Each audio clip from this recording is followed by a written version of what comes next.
Seja muito bem-vindo a mais uma aula da Escola Bíblica. Nós que nos reunimos todas as terças-feiras, pontualmente às 20 horas, para aprender um pouco mais sobre a Bíblia, sobre a Palavra de Deus, sobre a história do cristianismo, sobre tudo aquilo que Deus nos tem entregue ao decorrer dos anos e compartilhando contigo no conforto da tua casa. Então você que nos segue, que acompanha aqui as publicações do Coen Instituto de Ensino, eu quero te convidar já antes mesmo de iniciarmos esse módulo a deixar o seu like, a fazer um comentário e, se possível, encaminhar esse vídeo para alguém, para que essa mensagem, essa aula, tudo aquilo que você recebeu, também possa ser compartilhado com alguém que precisa aprender um pouco mais da Bíblia.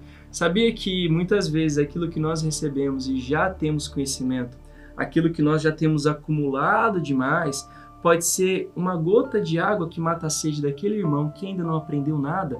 Então talvez o que nós veremos nesse módulo você já tem muito conhecimento, mas o irmão tão próximo de você, às vezes ainda é imaturo nisso. Então compartilhe esse vídeo, você pode estar usando essa aula como um evangelismo, uma atividade de evangelismo para alguém que precisa. Então, voltando aqui, o que nós teremos hoje?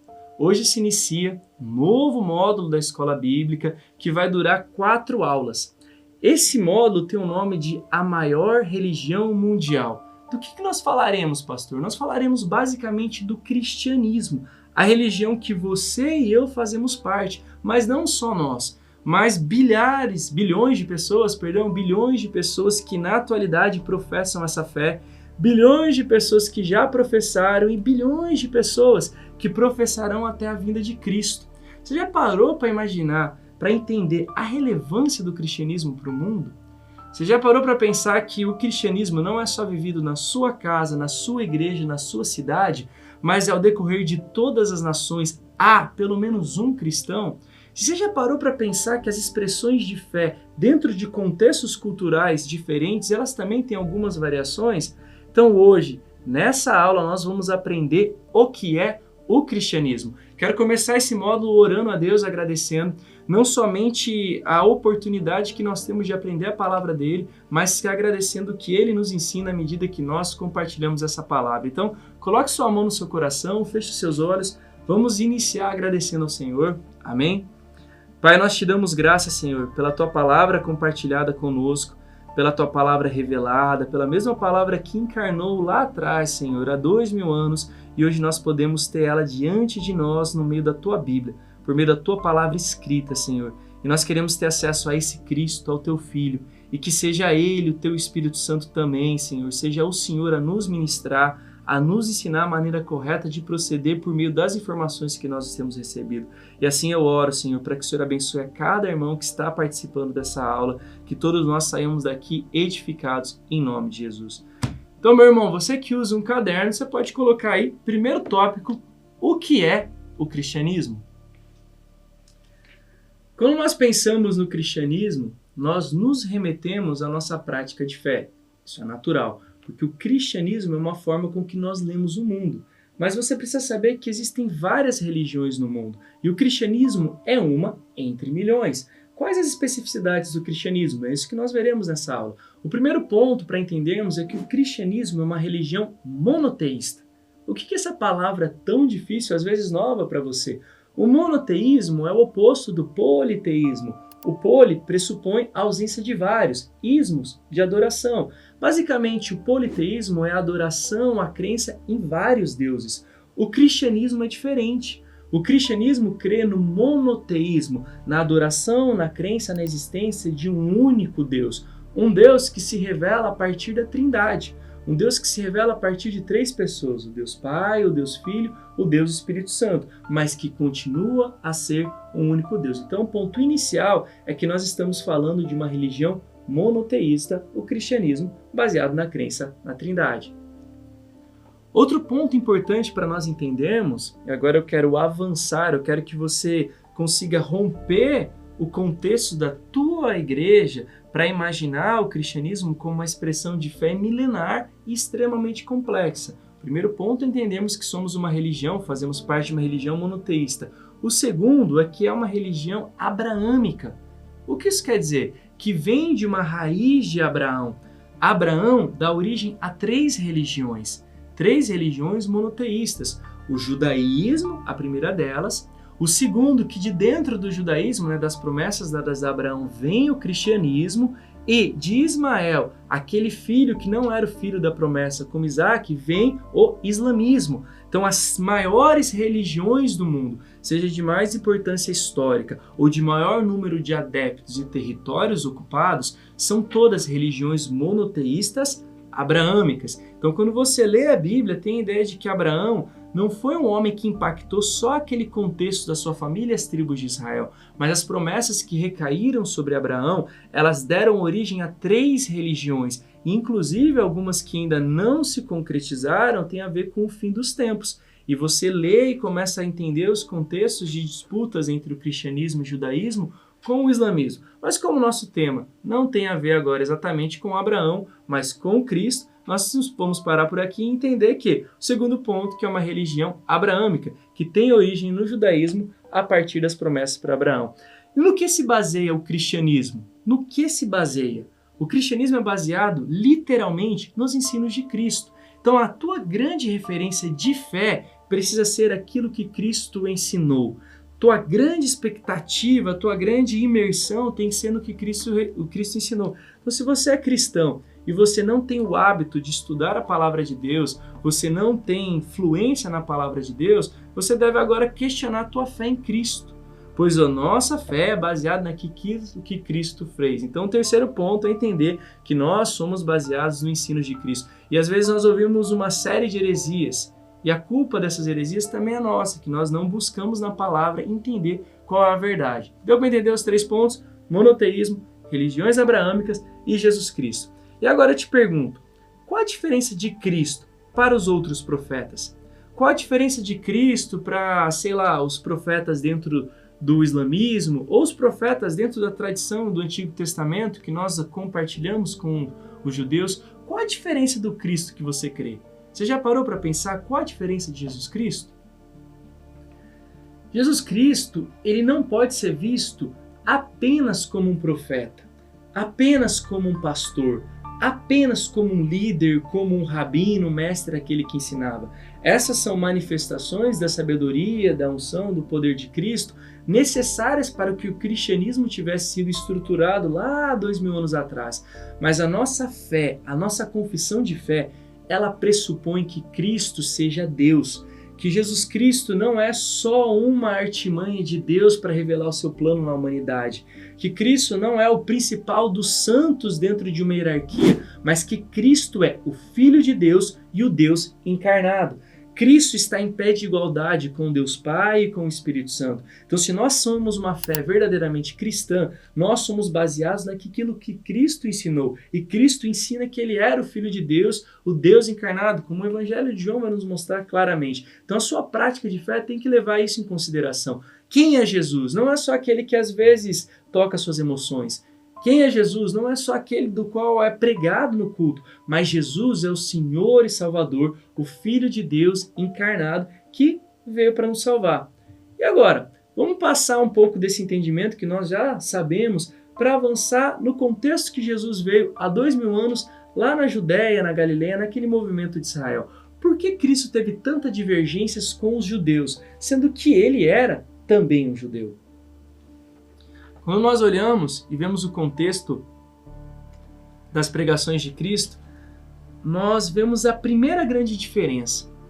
Cristo, ele nasce, ele cresce, ele vive num contexto de judaísmo, mas nós não fazemos parte do judaísmo. Você não é judeu e eu não sou um judeu, nós somos cristãos. Então nós chegamos à concordância de que em algum momento houve uma ruptura entre aquilo que os judeus ensinavam e praticavam e aquilo que Jesus ensinou e praticou. Mas sem que anulasse o período da lei, Cristo teve um ensino eficaz para expandi-lo. O que eu estou dizendo com isso daí? O judaísmo, no contexto que Cristo vem, ele era, de certa maneira, muito religioso, muito baseado em tradições rabínicas e tradições dos anciãos. Quando Cristo surge para pregar, ele não leva em conta essas tradições, ele não leva em conta a religiosidade, ele tenta procurar uma verdade no ensino. Qual era a proposta de Cristo sendo um judeu dentro do judaísmo? Revelar a essência da Torá. Por isso que Cristo curava fazia sinais, ele agia, ele intervinha no sábado, que para um judeu é o dia do descanso. Porque para ele era muito mais vantajoso salvar alguém, promover um milagre, uma cura física ou uma salvação espiritual, do que respeitar uma lei que tinha uma função cerimonial. Cristo não desconsiderou o sábado, mas Cristo colocou a salvação, o milagre, o perdão como mais relevantes que o próprio sábado. Só que isso para os judeus formou uma certa seita. Então os cristãos, como nós somos, se nós voltássemos a 2000 anos atrás, nós seríamos os discípulos de um profeta itinerante chamado Jesus. Essa era a visão que os judeus tinham. Então o primeiro ponto para nós entendermos a divergência entre o cristianismo e o judaísmo é que o judaísmo pressupõe uma prática, uma leitura de fé baseada no Antigo Testamento, que Cristo ia mais profundo. Se Moisés deu a aprovação para o divórcio, Cristo vai dizer que o adultério era só por ser tentado ao ver uma mulher. Cristo volta-se para a essência. Jesus era aquele que voltava para a essência da lei. Mas os judeus discordavam, porque os judeus tinham uma prática naquele contexto extremamente religiosa, e aqueles que caminhavam fora dessa prática eram tidos como hereges. Então, o ponto central para nós entendermos que o cristianismo ele nasce como um movimento de uma seita que sai do judaísmo e a partir do momento, como veremos adiante, que chega em Antioquia, que vai para os gentios, se torna uma religião independente. Começa a se tornar uma religião independente. Mas quando nós vemos aqui então esse contexto, nós entendemos que os judeus viam e veem o cristianismo como uma seita, algo que vem de dentro, mas é herético, que ensina verdades que não são baseadas na interpretação correta da Taná, na interpretação correta da Torá. Outro ponto que nós devemos entender sobre o cristianismo, que nós estamos falando da maior religião da humanidade, da maior religião do mundo. São aproximadamente 2,5 bilhões de pessoas. Então você não é a totalidade do cristianismo. A tua igreja não é a totalidade do cristianismo. Nós aqui somos apenas pequenos grãos de areia numa imensidão de uma praia. E o nosso período de tempo de fé cristã, 50, 60 anos, e em alguns casos muito menos, é só uma lacuna, um lapso de tempo dentro da história do cristianismo. Eu estou dizendo isso não é para desmerecer a minha e a tua igreja, mas para nós entendermos que nós fazemos parte de uma história muito maior. Hoje, 2,5 bilhões de pessoas são seguidores de Cristo. E agora eu quero abrir a Bíblia com você, para que nós possamos entender onde na Bíblia surge o cristianismo. Não os ensinos de Cristo baseado num grupo de discípulos do qual ele dá o nome de apóstolos, mas como é que surge essa separação? Esses que serão 2,5 bilhões de pessoas. Abra sua Bíblia então, no livro de Atos, capítulo 11, verso 26. Atos é o livro histórico do Novo Testamento, escrito por Lucas, o mesmo que escreveu o Evangelho, e na tua Bíblia está logo depois de João, Atos 11, 26. Atos 11, 26 vai nos dizer o seguinte, se você não está com a Bíblia em mãos, vai estar projetado agora, diz o seguinte, Atos 11, 26. E quando o encontrou, falando de Barnabé, que foi a Tarso procurar Paulo, e quando o encontrou, levou-o para Antioquia. Assim, durante um ano inteiro, Barnabé e Saulo se reuniram com a igreja e ensinaram a muitos. Em Antioquia, uma região que está ao norte, acima de Israel, os discípulos foram, pela primeira vez, chamados de cristãos. O que acontece aqui nesse contexto? Antioquia é uma cidade fora de um contexto limitado aos judeus, como era Israel, Judéia, Galileia. Na Antioquia existiam poucos judeus e mais gentios, aqueles que estavam fora da aliança do judaísmo. E essas pessoas, elas queriam entender que esse ensino novo parecia com o judaísmo, mas tinham ênfases diferentes. Logo, eles não eram judeus, eles eram seguidores do Cristo, do Jesus que dizia que era o ungido, o Cristo. Se eles eram seguidores desse homem que já tinha sido ressurreto, eles deveriam ser imitadores. Se o comportamento era igual, logo eles eram miniaturas, logo eles eram cristãos. Então, o que significa cristão? Cristão é o imitador de Cristo que se assemelha a uma miniatura de Cristo. O cristão é o pequeno Cristo. E no contexto, então, de que aí o evangelho começa a sair da Judéia e da Galileia, sai do território de Jerusalém, do território de Israel, essas pessoas vão questionar e ver que esses homens viviam de uma maneira mais intensa e um pouco diferente dos judeus.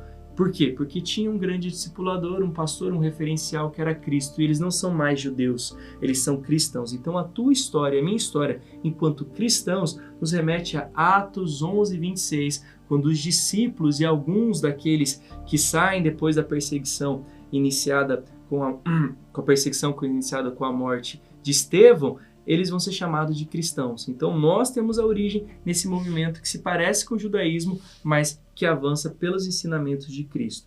E ela se espalha pelo mundo. Então o primeiro movimento é o evangelho saindo do contexto da Galiléia e da Judéia, sendo espalhado por Israel, chegando aos lugares no norte, chegando às colônias da Ásia, chegando às colônias gregas, indo até Roma, se espalhando pela Europa, simultaneamente também se espalhando por alguns países do Oriente. E hoje nós chegamos numa situação, como você vê projetado agora nesse mapa, de que o mundo foi alcançado pelo cristianismo. Não quer dizer que todas as pessoas ouviram falar de Cristo, que todos os territórios já ouviram falar de Cristo. Mas quando olhamos nesse mapa, nós vemos aquilo que está em azul, de que a maioria do mundo se submeteu ao cristianismo. Existem vários lugares ainda que pessoas não ouviram, e vários lugares que a maioria não é composta por cristãos, mas todos os continentes receberam o evangelho, os apóstolos se espalharam e professaram a fé nesses continentes. Então, olhando para esse mapa, você vai ver que todo o Ocidente, a Europa e as Américas, né, o continente americano, que está em azul, tem a maioria da população cristã, seja protestante, né, das denominações evangélicas, ou sejam católicos. Então, a maioria do mundo ocidental é cristão. Quando nós olhamos também para a África, nós vemos que a África subsaariana, a África abaixo do Saara, também é de maioria cristã. Quando olhamos ali também no outro lado, na Oceania, na Nova Zelândia, na Austrália, o predomínio também é cristão. Quando olhamos no norte, na Rússia, que apesar de historicamente ter várias divergências com o cristianismo, tem uma presença muito forte dos ortodoxos, também é cristão. E ali no meio, naquele bando de países coloridos que você vê, nós já temos o predomínio de muçulmanos, budistas, hinduístas, de alguns judeus, que é o caso de Israel, e de outras religiões nativas. Amém? Então, volta aqui para mim. Nós vimos esse mapa com o predomínio cristão, e essa é a realidade do mundo atual, de que o cristianismo se espalhou por todos os continentes, por todos os países praticamente, né? E nós veremos, principalmente na última aula, a dificuldade que o cristianismo tem de chegar em algumas localidades, mas o que nós iniciamos hoje é entendendo que aquele Cristo que você lê nos evangelhos, que escolhe alguns discípulos e desses discípulos tira 12 apóstolos e decide que esses apóstolos viverão um ministério itinerante com ele, as suas pregações crescem tanto, há tanta verdade, há tanta entrega e tanta busca que esse movimento sai de Jerusalém, do lugar que ele morreu, sai da Galiléia, do lugar que ele aparece para os discípulos, e começa a conquistar o mundo com várias expressões, com várias denominações, mas a fé em Cristo mudou completamente a história do mundo. Por isso que eu disse e eu repito, o cristianismo é a principal religião da história, a principal religião mundial. Jesus Cristo, não só de um ponto de vista espiritual, mas histórico, é o principal indivíduo da história. E esse mapa nos mostrou como um homem pôde interferir na humanidade completamente. Estamos aqui 2000 anos depois da ressurreição de Cristo, praticamente 2000 anos, falando do que ele fez. Então nós cremos realmente nessa verdade e o mundo foi impactado por ela. E agora, para nós avançarmos para a conclusão da nossa aula, eu quero comentar contigo quais são os alicerces da fé cristã, para que você possa reavaliar ou entender, aprofundar aquilo que você tem crido. Quais são as bases, os pilares da fé cristã? Primeiro pilar da fé cristã, primeiro pilar é entender que Jesus é o Deus que encarnou, que morreu, que ressuscitou e que haverá de retornar. Então toda a nossa expressão de fé deve estar limitada dentro de uma caixa que vai da encarnação, morte, ressurreição e retorno de Cristo. Tudo que nós vivemos enquanto cristãos, ele tem que estar dentro desse entendimento de que Cristo, ele encarnou, de que Jesus estava com Deus na eternidade, decide encarnar para que nós pudéssemos ter acesso à salvação por meio do seu sacrifício expiatório. E que esse mesmo Deus, ele morre em nosso favor. E aí nós temos acesso a essa salvação. Que esse Deus, ele ressuscita, vencendo a morte, nos mostrando que nós haveremos de vencer a morte também, viveremos a eternidade com Cristo. E esse Cristo, ele vai retornar para governar as nações. Então, nossa grande expressão, confissão de fé, é acreditar que Jesus veio, morreu, ressuscitou e haverá de voltar. Isso é um ponto geral que os evangelhos deixam claros. Mas agora, vamos avançar para o segundo ponto. Jesus como único Senhor e Salvador. Eu quero que você abra a sua Bíblia no Evangelho de João, capítulo 3. João 3, verso 16 ao 18. Se você quiser grifar, para nós entendermos Jesus como único e suficiente Salvador. João 3, 16 ao 18. Diz o seguinte: Porque Deus tanto amou o mundo, que deu seu Filho unigênito, para que todo que nele crer não pereça, mas tenha vida eterna. Pois Deus enviou seu Filho ao mundo, não para condenar o mundo, mas para que este fosse salvo por meio dele. Quem nele crê não é condenado, mas quem não crê já está condenado, por não crer no nome do Filho unigênito de Deus. Então, o que essa passagem de João nos mostra? Que Cristo, ele é o único suficiente Salvador. Imagina, se você veio de uma prática de fé católica, o católico ele tem uma compreensão mais plural. O católico acredita em santos que eles auxiliam a nossa salvação por intercederem por nós junto a Deus. Nós evangélicos não cremos nisso. Nós cremos que o único acesso ao Pai é Cristo Jesus. O único Salvador é Cristo. Por mais abençoado que seja o pastor que está ao meu lado, ele não proporciona salvação para mim. Por mais consagrado e por mais que eu busque a Deus ser santo, eu não proporciono salvação a mim mesmo. Por mais que tenha havido homens na história extremamente devotos e próximos a Deus, como os santos católicos, eles não podem proporcionar salvação a mim. Então, nós cremos que Jesus é o único Senhor e Salvador de nossa vida. Ele é suficiente. Crer nele é suficiente para a salvação, então esse é um ponto. Segundo ponto é a Trindade. Então, quando Cristo vai ser batizado, nós vemos que Deus fala com ele sendo filho amado, que o Espírito pousa como pomba sobre seu ombro e ele estava sendo batizado, sendo reconhecido como filho de Deus. Ali nós temos uma manifestação clara, está em Mateus 3, 16 ao 17, o batismo de Cristo mostrando a Trindade. Lembra que a gente começou a aula falando que a nossa fé é baseada na Trindade? O Deus Pai, o Deus Filho e o Deus Espírito Santo.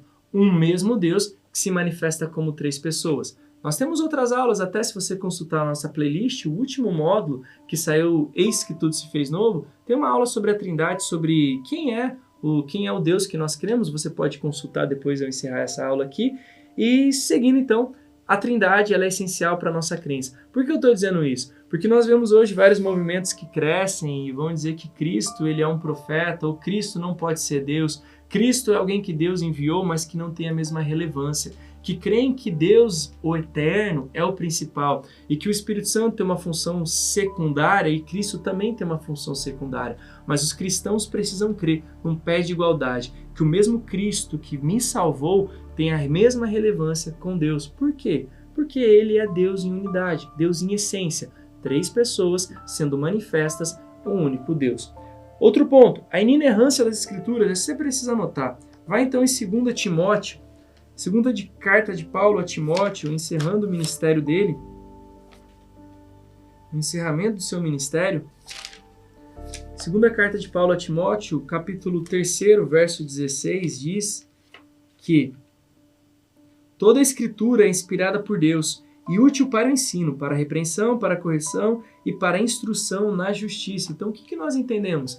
Que a Escritura ela não foi feita meramente por homens, mas por homens inspirados por Deus. E Deus não faz nada ao acaso, Deus faz com uma finalidade. Qual a principal finalidade? Revelar a Cristo como Senhor e Salvador. Quando nós entendemos que a Bíblia, desde Gênesis ao Apocalipse, desde o começo da Antiga Aliança até o final da Nova Aliança, Deus inspirou homens a falarem sobre Cristo. Nós entendemos que a palavra de Deus é a fonte mais segura para basearmos a nossa expressão de fé. As experiências que eu tenho com o Espírito Santo, por mais relevantes que elas sejam, elas devem ser pautadas na palavra de Deus. Senão eu terei expressões, talvez, da minha alma e das minhas emoções que não estarão em acordo com aquilo que Deus fez.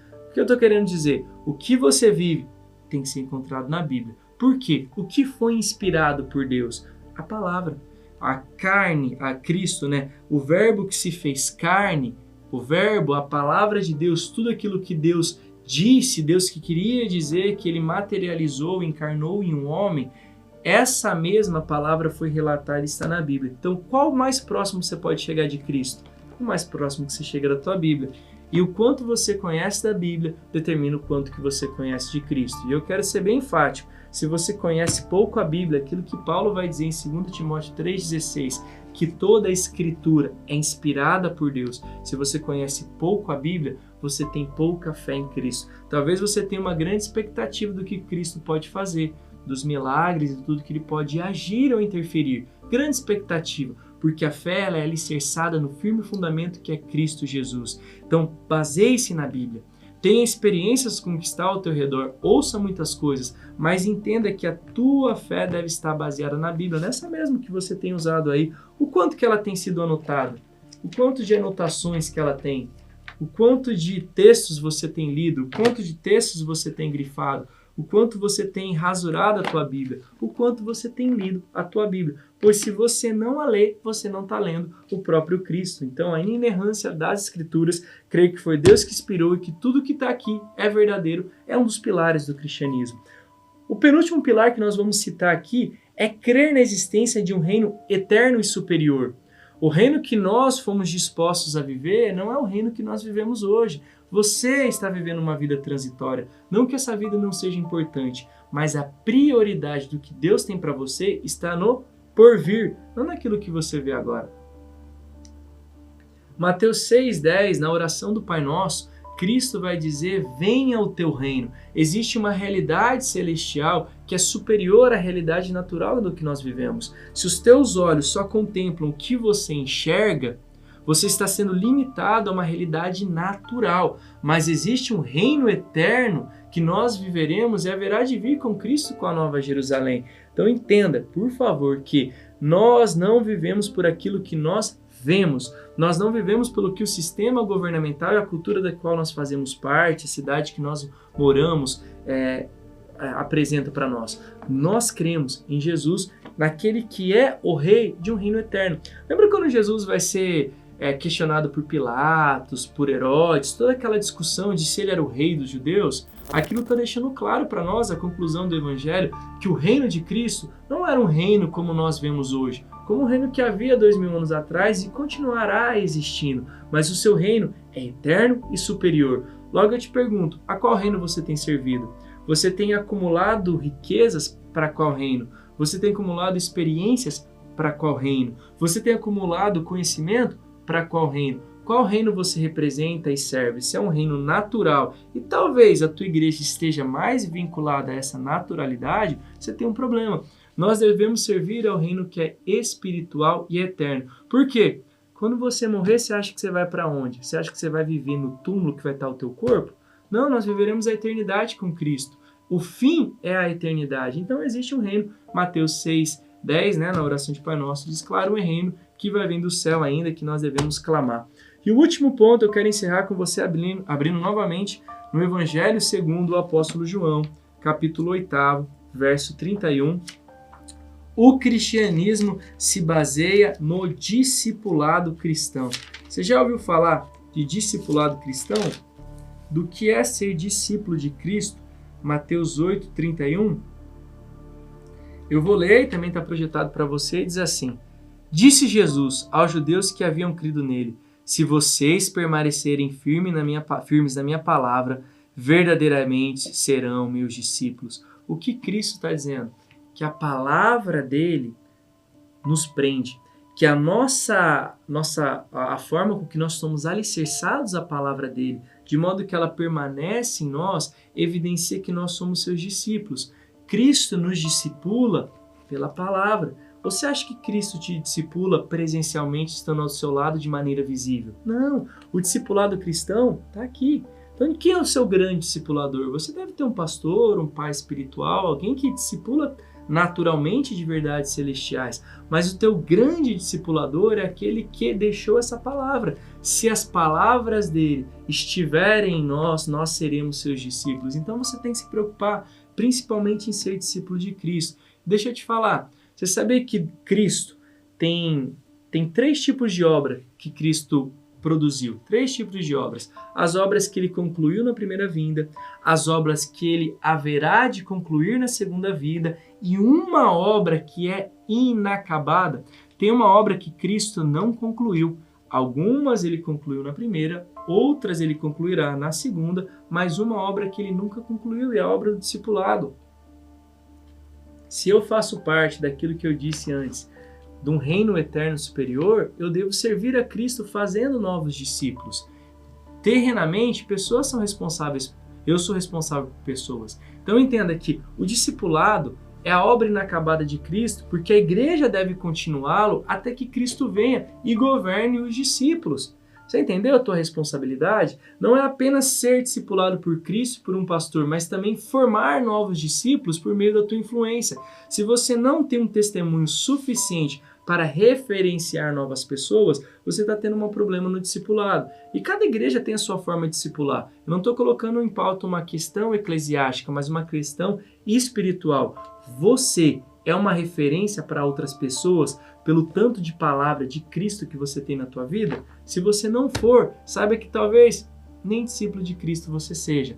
Mas dá para entender, o discipulado, a obra inacabada de Cristo, é responsabilidade da igreja. Se você faz parte da igreja, como eu faço, nós devemos formar discípulos. Então essa foi a nossa primeira aula, uma aula que inicia o módulo A Maior Religião Mundial, a maior religião da história. Vimos aqui o que é o cristianismo, sobre toda a história do cristianismo sendo formado a partir da pregação de Cristo, se desvinculando ao judaísmo. Hoje nós chegamos a 2,5 bilhões de pessoas que têm a sua fé baseada naquilo que Cristo ensinou. Te agradeço por ter estado conosco até agora e lembre-se, terça-feira que vem nós temos um novo compromisso. Nós falaremos na segunda aula a respeito da pluralidade do cristianismo. A segunda aula tem o nome Cristianismos? É uma pergunta para nós entendermos as variantes teológicas do cristianismo e de que ponto elas estão coerentes ou não com aquilo que é a verdade proposta por Cristo. Então eu te espero. Na próxima aula nós vamos falar sobre divergências teológicas na aula Cristianismos.